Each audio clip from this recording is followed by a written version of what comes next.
I am absolutely delighted to welcome my second guest to our Empower podcast.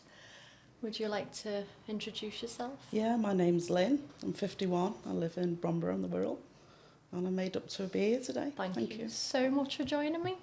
So, wherever you feel comfortable starting from, whether that's with recent events or childhood events, how would you describe your trajectory following psychological trauma with regards to your relationship with health?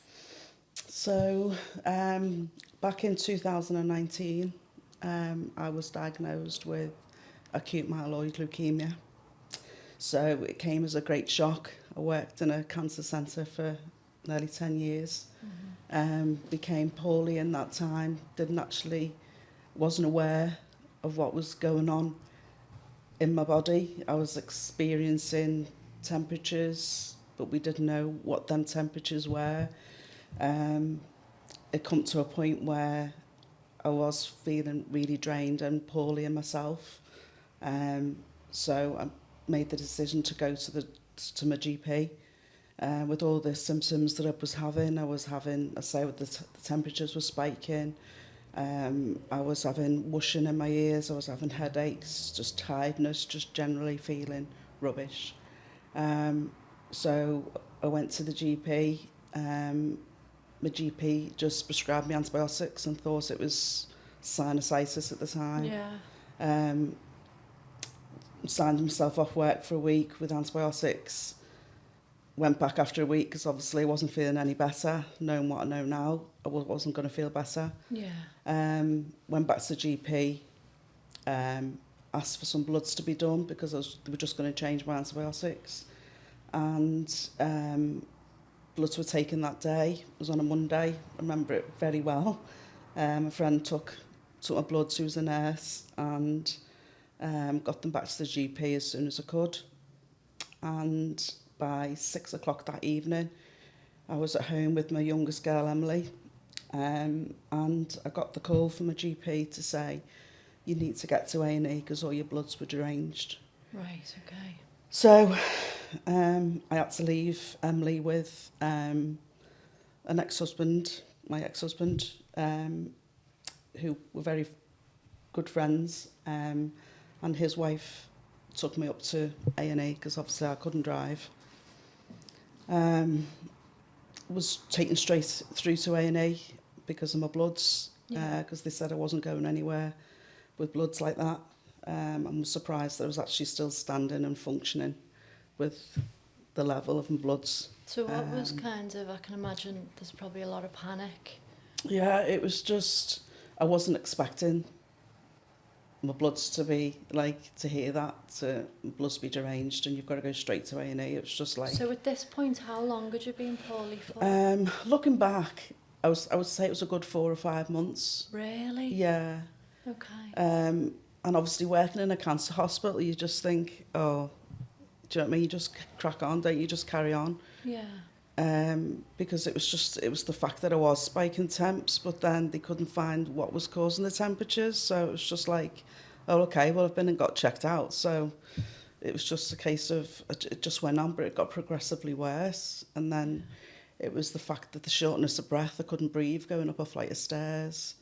And work was saying, even everyone was starting to notice that I just wasn't like Lynne anymore. Like the colour was draining out of me. Yeah, so it was really visible to other people. It was visible, obviously, working in a cancer centre as well. It was, so it was quite, it was a bit of a... Surreal, yeah, working in a cancer hospital. And then I'm sitting in A&E with all sorts of, that's blood's taken, and then I had to go on to, I had to have 2 units of blood because my HB was only 5. So what's HB? So that's your haemoglobin, so it's like your blood, that's your levels in your blood. So that mine should have been double that.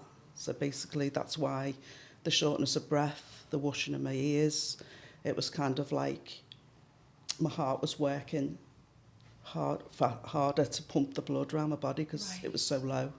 Right. So that's why I was short of breath. Because when you typically think of cancer, you don't I've never heard of the symptoms No. of the washing in your ears, so No. it's not where my mind would Well, naturally go. same for me working in. And you worked on because I worked on a cancer ward. I worked Yeah. on the wards and then on a day case unit, and obviously we dealt with patients with solid tumours, whereas obviously mine was blood. Right. So I was like, I was aware of the signs and symptoms of somebody with a solid tumour cancer, but not sort of a blood cancer. So when I was in A&E, the doctors were coming up, I think because they knew where I worked, they thought, they were trying to, just at that time, I was just like, I don't know, How can you think how can straight? I think straight? Yeah. I didn't think for 1 minute.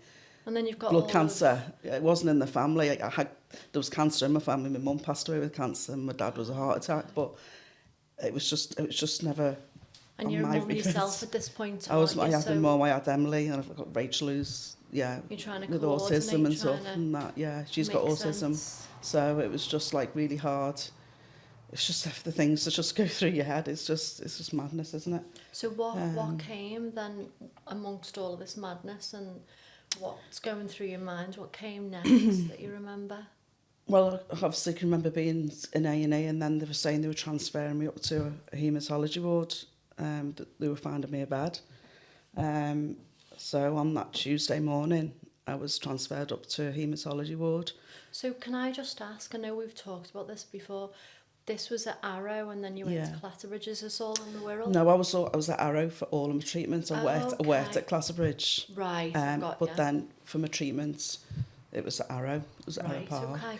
Yeah. Because typically, like on the Wirral, when you think of cancer care, you think of Clatterbridge. Automatic, yeah. But at the time, Clatterbridge didn't do haematology. The new hospital in Liverpool does. Right. But at the time, when I was diagnosed, it was all up at Arrow. Right. They had a proper haematology unit up there. Okay. So I went in the April 2019, and it didn't come out till October 2019. God. So I spent 6 months, because it's your immune system. I had no immune system, Right. so I couldn't be let out. It was really hard, obviously, because Emily at the time was 13 Yeah. and Rachel was 23. So Emily just started secondary school and everything, so it was just, that was obviously hardest. There was never going to be a perfect time. No. Well, there's never a right time, isn't there? So, but at the time, I was kind of like, I wasn't in a relationship either, so it was me and the girls. right. Do you know what I mean? Yeah. So did you get support from family and things? Yeah, my family were really good. Obviously, the girls' dads were amazing, because I couldn't face having to give them that information. Because I got told, I went in on the Monday, I was on the ward on the Tuesday. They did more tests on the Wednesday, and then by the Thursday I was diagnosed. So that's quite fast. So it's quite fast. Wow. And obviously, me having to come to terms with that diagnosis, Yeah. and then think, oh God, all I could think of obviously was the girls. Yeah. Like I said, but I've got 2 girls. That was the first thing I said to the consultant. But I've got 2 girls. And what did, I know we've spoken about this. What did you think, if you feel comfortable, when you were given? When I was given that diagnosis, straight away I thought, I'm going to die. Yeah. And then that's why I thought it was my 2 girls. Yeah. Sorry. And you're a brilliant mum. You're a lovely mum. Anyone who knows you knows that. But yeah, for you, as a person, being told that, and I resonate with that. I had. Because I had no one there when they told me. Yeah. It was just me on my bed. Yeah. With a Macmillan nurse sitting next to me, the consultant there. And it was must have been a massive shock, Yeah. that you weren't expecting that. So obviously, Emily's dad was called, so he came up straight away. Yeah. And then, I mean, the dads were amazing, because like they sat down Yeah. and obviously spoke with the girls. So That was their time to kind of yeah, step up and be like, a parent. yeah, they were amazing. You couldn't have done all of that on your And own. obviously, Rachel's stepmom, she's she's a nurse, so it was like she knew a lot about obviously what I was diagnosed with. So it was that was kind of a relief for me, because I knew obviously Rachel is autistic as well, so it was kind of putting it to her in a way that she understood, Right. and obviously at the same time not to frighten it. Do you know what I mean? And Yeah. just And like, how do you not frighten someone? I mean, even the word cancer yeah, is yeah, frightening to hear. because it just wasn't on their Do you know, I've thing noticed when a lot level. of people have talks about cancer, certainly after my diagnosis, people would whisper. Yeah, They'd whisper the word to me, like, Yeah. or they'd apologise. yeah, They'd apologise and they'd say, oh, you know, I'm sorry you experienced that, or I'm really sorry. And that, from my experience, made me feel almost worse, because in some respects, when you've been given that diagnosis and then you're sitting there, and it's a very lonely place to be, yeah. no matter if you've got a room I think filled it's with worse. people. I think for me, I was in my own room, so I always remember sort of like lying in my bed, and I put like because I was there for so long, it came like my second home. Yeah. So like in front of my bed, I just had pictures of everyone like close to me, so like all the girls and things like that, and family. And that's kind of like what I looked at every day. Do you know what I mean? And that's what kept me going. Did you get a lot of people? I know we've got social media now, so it's a blessing and a curse. But did you get a lot of people you hadn't spoke to for a long Oh, time yeah. reaching out? Yeah, people I used to work with Yeah. years ago who I still have on my social network. They got in touch and they came and seen me. And how did that Loads of feel? girls from work. It was lovely, don't get me wrong, to see them, but obviously sad circumstances really, but it was lovely. It was obviously to know that they still care, and Yeah. it was just support. You just welcome any support going through. I remember sitting in my living room at one point, and the living room was full of flowers.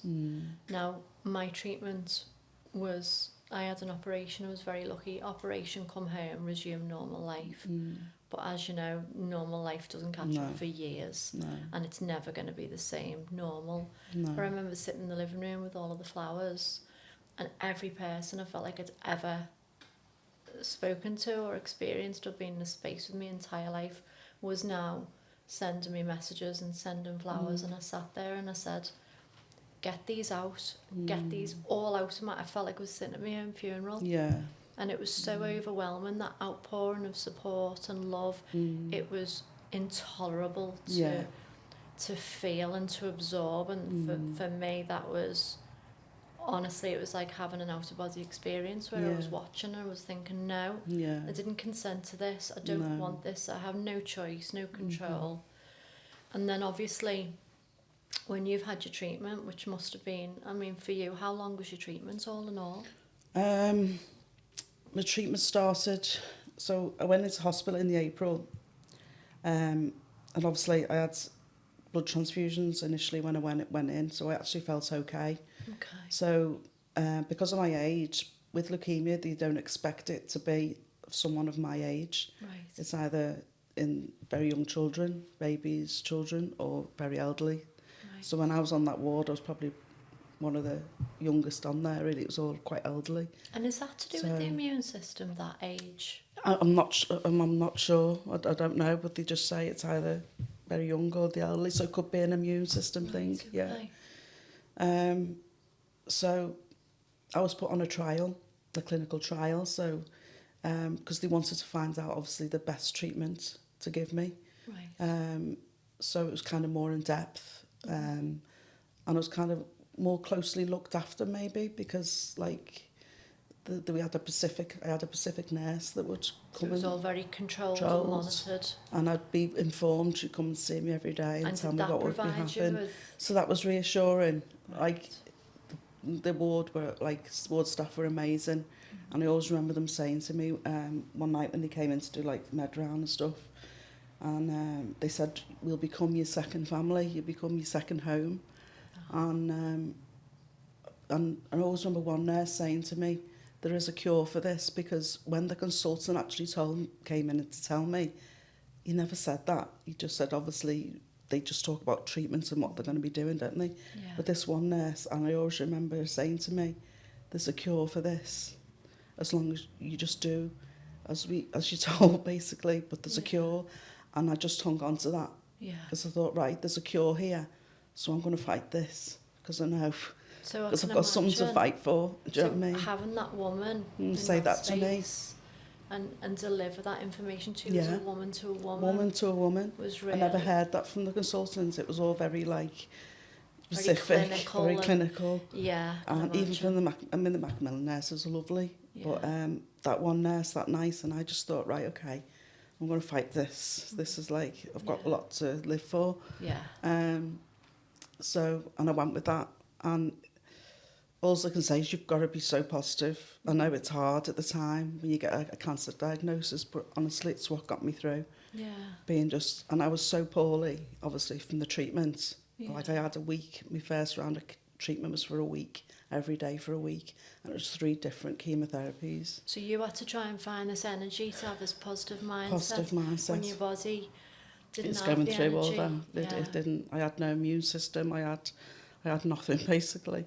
So psychological wise, and I know it takes a lot longer to catch up following like a physical trauma, but what do you even remember what your mindset was? Like what was going through your head? It was just kind of like, why me type of thing, but then I always had it in the back of my head that like you hear with cancer, it's kind of like within your family, it kind of skips a generation. Right.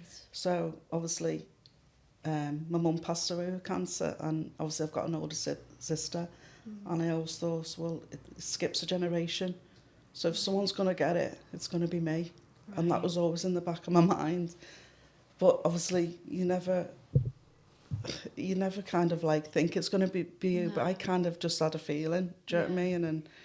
And but then saying that, like obviously leading up to my diagnosis, I didn't actually think it'd be like what I had. Do you know what I mean? It's mad feeling, and it's something that you can't put into words because it's such an overwhelming sense. It's just so overwhelming. And you're the only person who will ever know what that feels like, because you're the only person who experienced that inside you, and in your being and your soul and your mind. I was frightened, obviously, because obviously I worked in a cancer hospital. I knew what to expect.